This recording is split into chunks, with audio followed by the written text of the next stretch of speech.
sans abonnement. Ça va. Oui, ça va la forme, ça va tout le monde. Ouais. Bien, vous êtes préparés?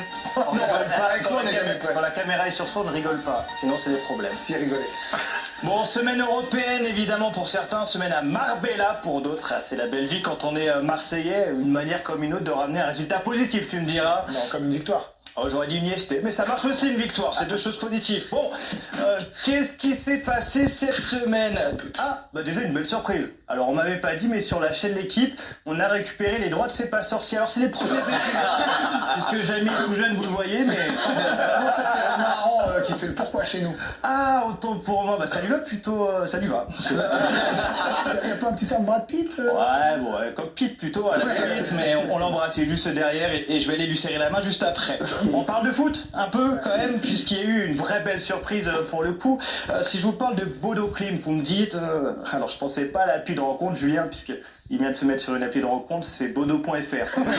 Beau que de dos, et bien dessus, il fait un sacré carton, notre Julien. Non, je parlais du club norvégien. C'est magnifique, il est magnifique. Vous avez la plus belle nuque de France.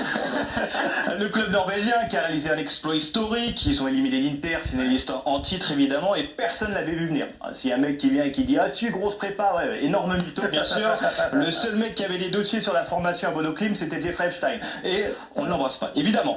Il n'empêche qu'ils ont montré qu'avec un plan de jeu, de l'envie, de la folie, eh bien t'avais là la recette de l'exploit. Après, comme toutes les recettes, c'est les ingrédients qui comptent. Hein. Si tu rajoutes un peu de balerdier ou un peu de pavard, passe de l'exploit à la diarrhée très rapidement. Mais bon, bravo en tout cas à Bodo, et pas bravo à l'Inter quand même. Hein. Être leader de ton championnat et te faire sortir en barrage contre un club norvégien, c'est comme être le BG du lycée et te faire tacler en soirée par Rafou, tu vois.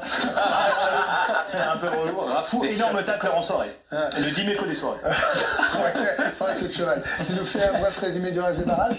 Allez, t'as des infos. Hein. Allez, le PSG... À tout à l'heure, 20h. Allez, le PSG est venu à bout de Monaco, non sans peine. Les Parisiens ont fait un match sérieux devant leur public, qui avait même dégainé une banderole. Achraf, total soutien. On vit dans un drôle de monde quand même, hein. Total soutien, le mec s'est pas fait les croisés, merde quoi. Mais bon, je dis pas qu'il est coupable, je dis juste qu'on aurait pu prendre un peu des précautions et dire Achraf, total soutien. Si t'es accusé, bon, tant pis. Voilà. Sinon, le Real Madrid s'est qualifié face à Benfica grâce à un grand Vinicius Junior, le Brésilien qui a une nouvelle fois dansé sur le poteau. J'espère qu'il y avait un micro dans le salon de Prestiani hein, pour qu'on estime un peu son champ lexical, voir s'il a progressé. Et puis la Juventus s'est fait éliminer par Galatasaray malgré une grosse remontada. Et vous savez que mon nom c'est Tialavino, donc évidemment que quel kiff. Fallait pas toucher Zidane, les Italiens chat. Termine avec le tirage.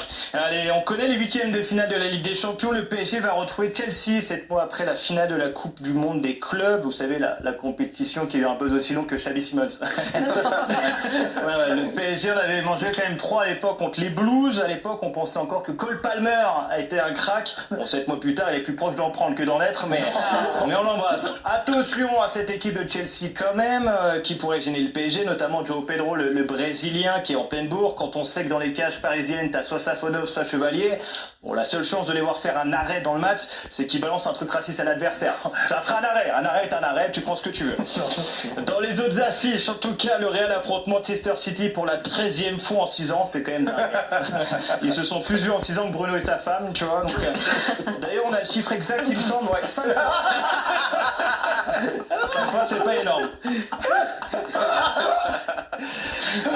Oh putain. Et enfin en Europa League, le Lyon va affronter Celta Vigo et je l'annonce devant la France entière, si Lyon ne passe pas un tour, je m'engage à regarder en entier une émission de l'équipe de choc. Voilà. Je sais pas dans quoi je m'engage, mais je le fais, je tente les filles. Merci Fred, bonne soirée pour le sport absolument exclusif.